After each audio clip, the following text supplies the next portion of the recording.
بسم اللہ الرحمن الرحیم۔ السلام علیکم دوستو۔ ایک چھوٹے سے گاؤں میں جہاں سبز کھیت اور بہتی ندیوں کی سرگوشیاں تھیں، ایک معصوم لڑکی علیشہ رہتی تھی۔ اس کی آنکھوں میں خواب تھے، خواب ایک دن ڈاکٹر بننے کے، تاکہ وہ اپنے گاؤں کے لوگوں کا علاج کر سکے۔ علیشہ کا باپ ایک معمولی کسان تھا جو دن رات محنت کرتا، لیکن غربت نے ہمیشہ اس کے خوابوں کے راستے میں دیوار کھڑی کر دی تھی۔ علیشہ کے والدین کے پاس اتنے پیسے نہیں تھے کہ وہ اسے شہر کے بڑے اسکول میں پڑھا سکیں، لیکن علیشہ نے کبھی ہار نہیں مانی۔ وہ گاؤں کے ایک چھوٹے سے اسکول میں پڑھتی، پرانی کتابوں سے علم حاصل کرتی، اور جب بجلی چلی جاتی تو مٹی کے چراغ کی روشنی میں بھی پڑھائی جاری رکھتی۔ گاؤں کے لوگ اس کی لگن کو دیکھ کر حیران ہوتے، کچھ اس کا مذاق اڑاتے، کچھ دعا دیتے، لیکن علیشہ کے ارادے چٹان کی طرح مضبوط تھے۔ ایک دن گاؤں میں ایک بڑا حادثہ ہوا۔ ایک بوڑھی عورت کھیت میں کام کرتے ہوئے اچانک بے ہوش ہو گئی۔ لوگ اسے اسپتال لے جانے لگے، لیکن اسپتال بہت دور تھا اور راستہ خراب۔ علیشہ نے اپنی کتابوں میں جو کچھ پڑھا تھا، اس کی مدد سے عورت کو ابتدائی طبی امداد دی، جس سے اس کی جان بچ گئی۔ سب حیران رہ گئے کہ ایک کم عمر لڑکی نے اتنا بڑا کام کر دکھایا۔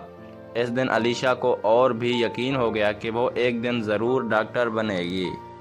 علیشہ کے والدین کے پاس زیادہ پیسے نہیں تھے، لیکن اس کی ماں نے اپنی شادی کی کچھ پرانی چوڑیاں بیچ کر اس کی پڑھائی کے لیے رقم جمع کی۔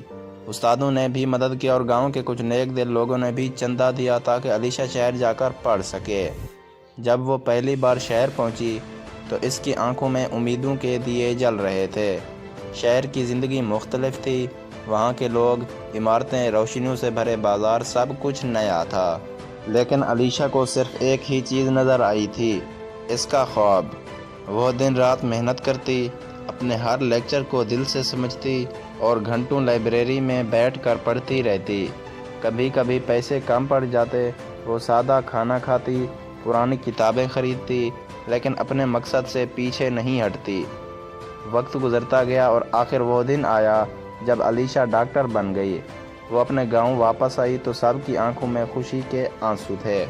وہی لوگ جو کبھی اس کے خوابوں کا مذاق اڑاتے تھے، آج اس کے استقبال کے لیے کھڑے تھے۔ علیشہ نے گاؤں میں ایک چھوٹا سا کلینک کھولا اور بغیر کسی فیس کے غریبوں کا علاج کرنے لگی۔ ایک دن وہی بوڑھی عورت جسے علیشہ نے بچپن میں بچایا تھا، بیمار ہو گئی۔ لوگ اسے علیشہ کے پاس لائے۔ اس نے عورت کا علاج کیا اور کچھ دن بعد وہ ٹھیک ہو گئی۔ بوڑھی عورت نے علیشہ کے سر پر ہاتھ رکھا اور کہا، بیٹی، تم صرف ہمارے گاؤں کی ڈاکٹر نہیں ہو، تم ہماری روشنی ہو۔ علیشہ کی آنکھوں میں آنسو آ گئے، لیکن یہ آنسو خوشی کے تھے۔ اس نے ثابت کر دیا تھا کہ اگر خواب سچے ہوں اور نیت صاف ہو تو کوئی بھی مشکل راستہ روک نہیں سکتا۔ اس کی کہانی محبت، ہمت اور قربانی کی ایک ایسی روشنی تھی جو ہمیشہ گاؤں کے آسمان پر جگمگاتی رہے گی۔ مزید ایسی کہانیوں کے لیے میرے چینل کو لازمی لائک اور سبسکرائب کریں اور ساتھ میں دیے گئے گھنٹی کے نشان کو دبانا نہ بھولیں۔ شکریہ دوستو۔